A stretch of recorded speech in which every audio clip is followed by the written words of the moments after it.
Good morning, everybody. Welcome to the OK Grognard Show. It is Sunday, November 1st, 2020, 10 a.m. Central in beautiful Lake Geneva, Wisconsin. Well, it's Sunday. That means it's a rules retrospective day. Today we'll be looking at First Edition, Advanced Dungeons and Dragons, the DMG, the Dungeon Master's Guide sections on waterborne rules and info. On Friday, in our series of building adventures, we discussed waterborne adventures as a follow-up to the land adventures and aerial adventures that we had done the two previous weeks. And part of the section on waterborne adventures gets into a lot of detailed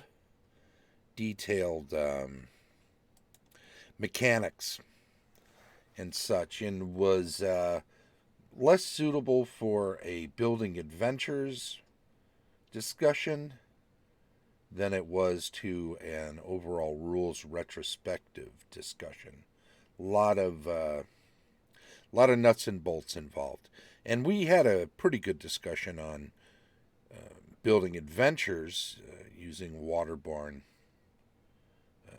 themes, but we left aside the section on the mechanics of it. We discussed just briefly, and I'll go ahead and bring this up because it's worth taking a look at as we talk about it. We did the overview, and then we got into general classes of vessels, which are broad classifications for a number of different types of vessels. I'll just recap them slightly, but understanding that when we talk about a rowboat, we're talking about longboats, dugouts, canoes, and so forth. Barges and rafts are pretty much large, flat cargo hauling type vessels, except in the case of Egyptian barges, which tend to be ceremonial and ornamental, luxury conveyances in a way. Galleys, we get up to the bigger ships, the bigger fighting ships, larger than rowboats, often with oars, but sometimes with sails and oar combinations. I don't think we get really into the full-on sailing ships as far as real-world historical ships are concerned until later in the period, and so you'll almost always have multiple forms of propulsion with ships in the ancient and earlier medieval periods of the real world. And so if your AD&D setting is meant to reflect that, then those are the types of ships you're looking at. Merchant ships, larger, fat-bellied ships that are can carry a lot of cargo, of course. Often pirate ships were confiscated or captured merchant ships, so they were often of a size because, if you're going to attack and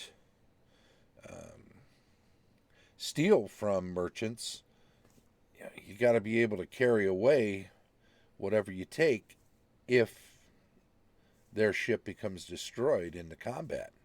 So, it's ideal that you can capture your opponent and utilize their ship to transport their cargo back to your pirate base, but sometimes you need to be able to sink it and after taking what you want to take from it. Warships.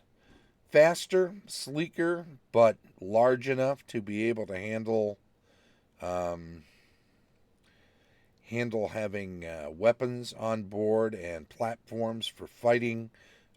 These are the most like later ships in real world in that they generally do not bother having propulsion by oar. I think just about every ship that gets becalmed would have some sort of system to continue to move itself towards shore, but generally we're talking about sailing ships here, and that's where we sort of left off on page 53 of the DMG of Advanced Dungeons and Dragons, because we were starting to get into the mechanics. And when I'm talking about the mechanics, I'm talking about the specifics in the rules that are the nuts and bolts, the numbers. If we take a look here, the hull value or the defensive point value is how much damage the ship can sustain before sinking. Anytime that damage reaches 1/3 or more of this value, repairs must be made. For damage done to a ship by various attack forms, see Siege Attack under Construction and Sieges. To determine the number of points each ship can have, see the table below and roll accordingly. Hull value on a rowboat, 1 to 4. You can roll for these values, but it's my contention that with some variance made manifest by the quality of the construction, you should probably often make sure that larger ships have higher hull values within the range of the type of ship it is. Rowboat, for instance, the largest of rowboats from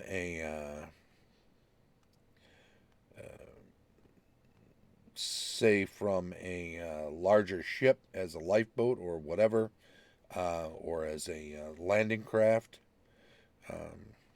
would probably have, if it's larger and it accommodates more people, it's going to be sturdier because the size of it demands a sturdier construction. It may be a weaker vessel because of damage that it's taken, but that's neither here nor there when it comes to the base hull value range. And it's just my feeling that if you want to utilize this range in the most effective way, smaller, lower, larger toward the bigger and sturdier vessels, with some variance there. So if you want to say there's a large galley, 4 to 16, and you want to say it's the largest of large galleys, I would probably give it a 16, provided it's not of some inferior construction, in which case I might knock off a couple of points, but I certainly would have put it down as far as the 4. So rolling 4d4 for that 4 to 16 range. Although with 4 dice, the bell curve gets you more toward the median in those cases than most, I'd still go higher end. So notice the construction of merchant ships being considerably more than the galleys. I think that's significant. So too, of course, warships.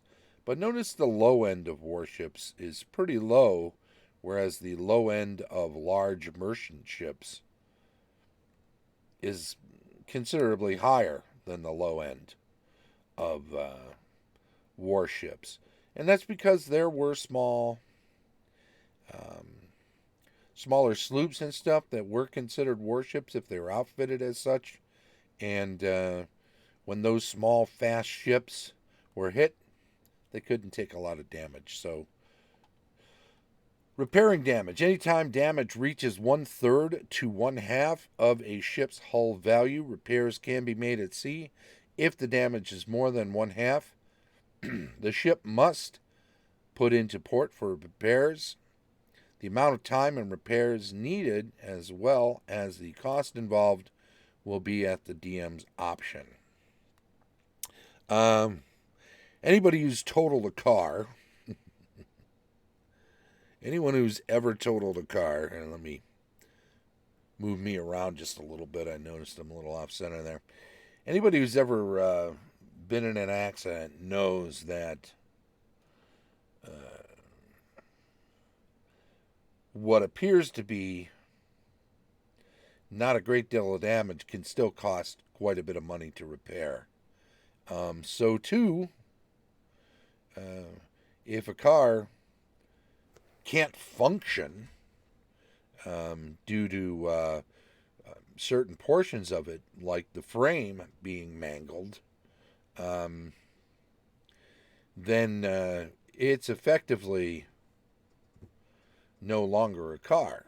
So it could be replaced often for less than it would cost to actually repair it, because things come off an assembly line or out of a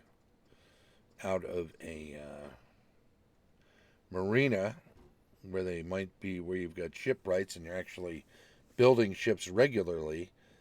It's sometimes more effective and more cost efficient to get a new ship.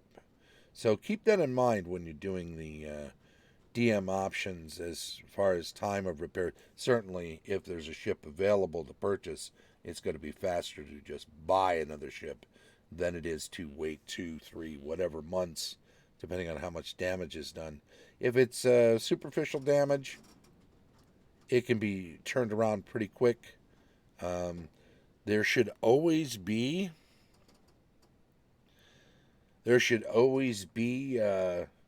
some sense that even on a ship that's repaired, there will probably be at least some signs that it is a repaired ship rather than pristine. So keep that in mind when people are looking at a ship. It is possible that a ship that is purchased, that's ready to go, has been a refurbished ship as well. And maybe that can effectively lower the cost.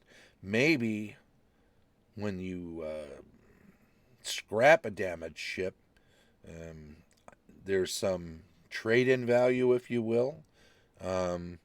There's still a lot of and they reused nails, and they reused planks, and they reused masts. There's still a number of components of even a severely damaged ship that could be salvaged, provided it can be returned to port or at least beached so that it can be salvaged by a sort of a rescue crew. So keep those things in mind when dealing with that sort of thing in the ship. Don't spend too much time on it.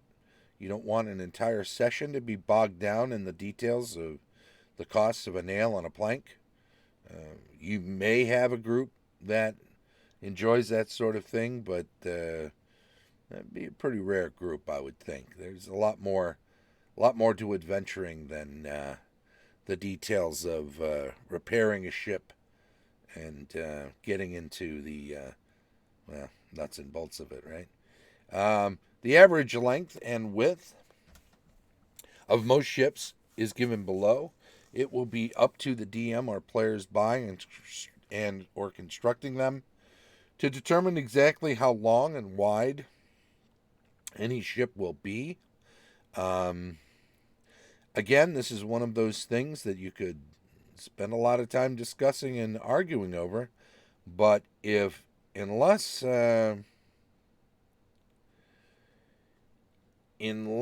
there's some rules in your game whereby there are secondary skills and backgrounds in which the player's character is going to be steeped with knowledge of ship construction, and if on top of that, that player of that character is also conversant enough to step into that role confidently and competently, a lot of this stuff should be glossed over. You can say, well, there are various sizes, and each suggests, and then give some sort of suggestion on the average, or take a look at the cost of the ship, take a look at how much they're willing to spend and how much they want to spend.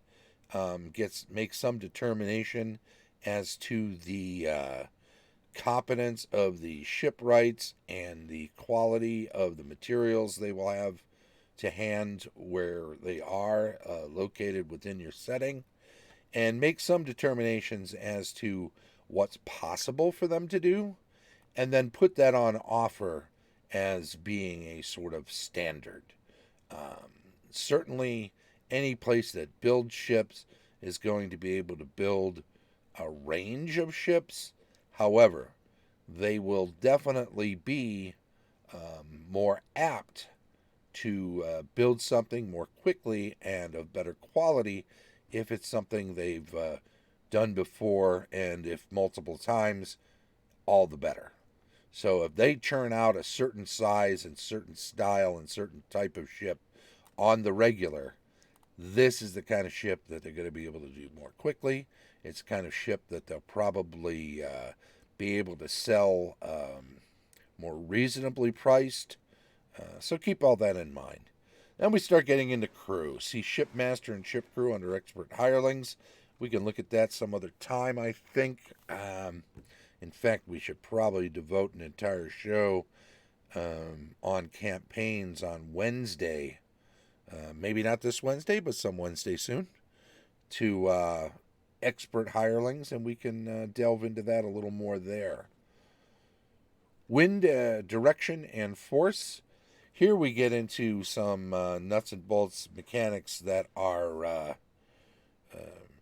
specific to a particular game. So this is something we could have gone over under adventuring, but it's good to do it here too. Wind direction and its force are important in determining if sails, oars, both or neither can best be used in propelling the ship. Currents, of course, will aid or hinder a ship, but it will be up to the DM to decide what currents, if any, will be in the oceans. Wind force will need to be determined for movement and abilities and damage if the force is above strong gale. Okay, so strong gale, storm, and hurricane, the three strongest. Miles per hour on the wind, that's 32 miles per hour or more, up to 54 for a strong gale, 55 to 72 for a storm, 73 to 136. Okay, that's the top, though I don't believe that is necessarily the actual limit, but it gives you a range, so that's a good thing. Of course, the 8-sided die will cover directions.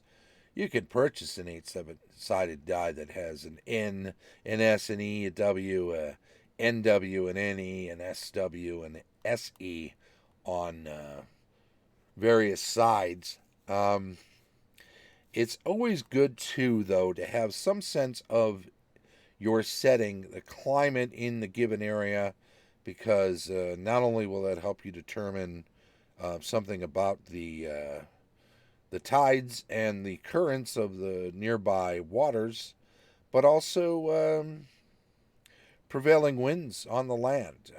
Obviously, winds can go in any direction based on the weather, but there will be certain weather patterns that will suggest some winds more often than others, so it's worth getting some sense of that.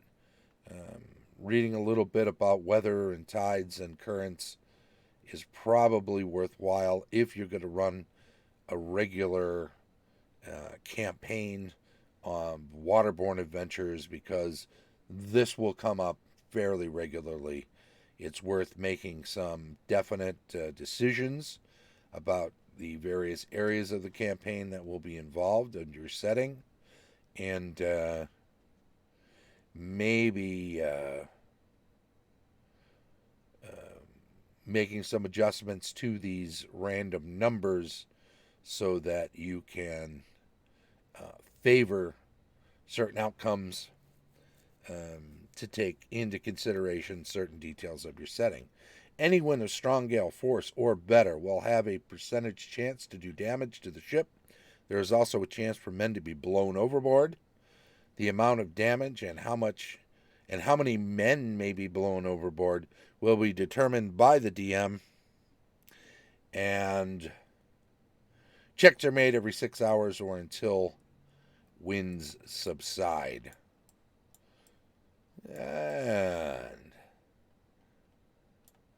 notice on these, capsizing is a possibility, broken masts, broken beams, torn sails, fouled rigging, and men overboard. And of course, the stronger the winds, the higher the percentage chance of that. Exhaustion will occur after the crew is rowed at their normal speed for 8 to 10 hours or a maximum speed of 30 minutes. This applies only to galleys or any other oared vessels. But let's be clear that the exertion of strength required on sailing ships, while not as repetitive as what's done on oared vessels, is still hard work. So I wouldn't change a whole lot when it comes to exhaustion in regard to sailed ships off of rowed ships. You got to figure that they're not just standing around all the time. They're staying ahead of things, and quite often, if their hands are free and they're not busy working on something else, they'll be put to work doing something, whether that's cleaning or coiling rope or any number of other things, repairing sails, preparing for moving into a port, or preparing to move, battening down hatches and securing cargo. There are all sorts of things that can be done that are also hard work, and again, while not as repetitive as rowing, still exhausting. So keep that in mind. Movement. Any oared ship can move forward from a complete standstill in one round. So there is this building up of inertia when you begin to move, so keep that in mind. Galleys are able to do a pivot only if they are dead still in the water. That is, to turn on a dime, as it were. This action requires a certain amount of skill, or else the oars may be damaged.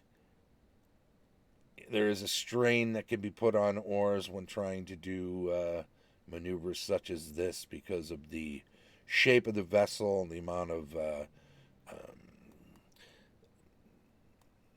they're built to move forward. They're sleek in that way. They're angled in that way. That is their best chance to cut through the water. If you're turning a ship where it is, it's fighting against a lot. And that means the oars are going to be strained quite a bit. So there is the risk of damaging oars. Any ship wanting to turn must let her momentum carry her twice her length before such a procedure can begin. So this is to say that moving forward helps you cut in the water to make turns, so keep that in mind. Moving from a standstill position to normal speed, detailed here in rounds and turns. Speed, the table below, indicates how fast ships can sail or be oared at normal and maximum speed. Normal, maximum sail, normal oar, maximum oar. So these two things are detailed for all ships as if all were equipped. But don't forget, if you've got a rowboat and you don't have a sail, then ignore this first part of this chart. Based on wind force for strong breeze, so the maximum sail requires some of the highest of regular wind before we get into what could be damaging wind. For short periods of 10 to 20 minutes, this maximum OR is the equivalent of a sprint. It obviously can't last a long time, or it wouldn't be a sprint. Burn damage of controlled fires. For every 10 flaming arrows, every flaming catapult, missile, and every 5 dice fireball and up, a 10 dice fireball requires a double check, that hits, burn damage will have to be determined. Lightning bolts will have to be checked for burn damage at increments of 8 dice. Anything below that only does structural damage. Again, that's in this other section on construction and sieges, siege attack values. When a lightning bolt does burn damage, subtract 3 from the total from the roll for the kind of damage that it's done. For example, a 15 is rolled. 15 minus 3 is 12. 12 is the number on the table to determine the damage. Look down here. 12 goes into moderate damage. Hull damage equivalent. This is the fire damage and the amount of damage, permanent damage to the hull. Of course, not to say it can't be repaired, but it's less superficial. This other damage should also include anything beyond the hull. If there are built-up platforms, masts, sails, cargo, all of that can be damaged by fires depending on where they are located on the ship. Light damage, almost no damage, requires no immediate attention. When a ship has sustained more than 3 light damages, consider it to be light to moderate damage. So in triplicates, you can move it up the scale a bit. Light to moderate damage. Minor damage done. No immediate repairs needed when the ship has sustained 2 light damages and 1 light to moderate damage, or 2 light to moderate damages. Consider it to be moderate damage. This continues in a like way through moderate to heavy, and heavy damage on that chart. The DM will have to decide what part of the ship took damage. The amount will be determined. I suggest in the case of, unless it's something that can specifically be targeted, such as an attack from a lightning bolt, fireballs, again, they're area effects, but you know where they're going to target mainly, then allow that to work for you. But if it's an NPC, in a lot of cases, this is the sort of stuff that should be random. It may be that a wizard who is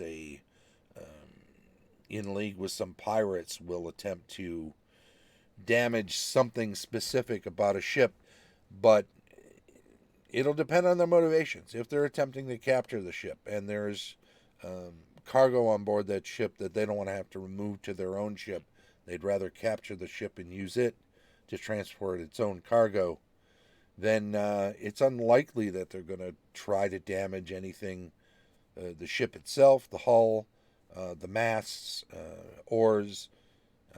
You might target some weapons in the case of attacking a warship. You might try to, with a lightning bolt, target a catapult or a ballista or some other weapon that might be on board. So keep those things in mind when people that can target things are generally smart enough to know the sort of things they should be targeting. So only be random to a point, based on intelligence of the attackers. You may want to be a little less than random. We're getting toward the end here as far as the time is concerned. Let's have a quick look. We've got quite a bit left to cover here. So I tell you what, Underwater Adventures, you know what? We're going to come back and deal with this at a later time. We'll pick up where we left off. Ship's burning time of uncontrolled fires. and then get into ramming. Do not take that out of context. Thank you very much. I will say, since we're going to come back to this with a part 2, since there's enough to handle, that that will be a continuation. I don't think next Sunday. We'll probably skip next Sunday and go to the following Sunday. Next weekend shows on Thursday, Friday, Saturday, and Sunday are longer shows, and they're also part of a seminar grouping that will be done during Gamehole Con. So I'm going to choose some specific subjects for each of those and allow each of them to be standalone, if you will. They're going to be longer, probably closer to 50 minutes, since they're taking up a time slot, an hour time slot. You always allow 10 minutes at the end of any time slot for people to move from your event to another event. So 50 minutes is kind of the cap on those. I haven't made any announcements as to what those will be yet. We know what the themes are because they'll be the same as any given Thursday, Friday, Saturday, or Sunday, which will include, well, we'll be going over those in just a second. So let's say this. Thanks to everybody who's popped by. Thanks, of course, because this is also a new week. So I'm going to need to... Week 31. How about that? 31 weeks this show has been going, which is quite a thing. Part of the fact I'm enjoying it still. I'm glad to be able to be doing it. XL809 will get you on the list for having popped in during the chimed in during the stream chat and been here during the show. I appreciate that. Skull and Pants, I think, was here earlier, though he did not chime in. What's up with that? You've been here the whole time, haven't you, Mike? I believe so. Let's see if we can... never a new week. Covers ears. Okay. Give us a shout howdy here before we disappear completely. I am going to go to the closing screen, though, and say thank you very much to everybody who is following the show, who has stopped in and chimed in during the stream chat. It's very much appreciated. I also want to say thank you if you're following us on YouTube.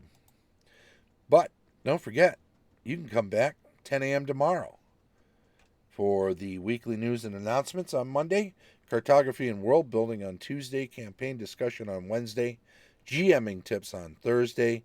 We've got building adventures on Friday, GM reviews on Saturday, and rules retrospective on Sunday.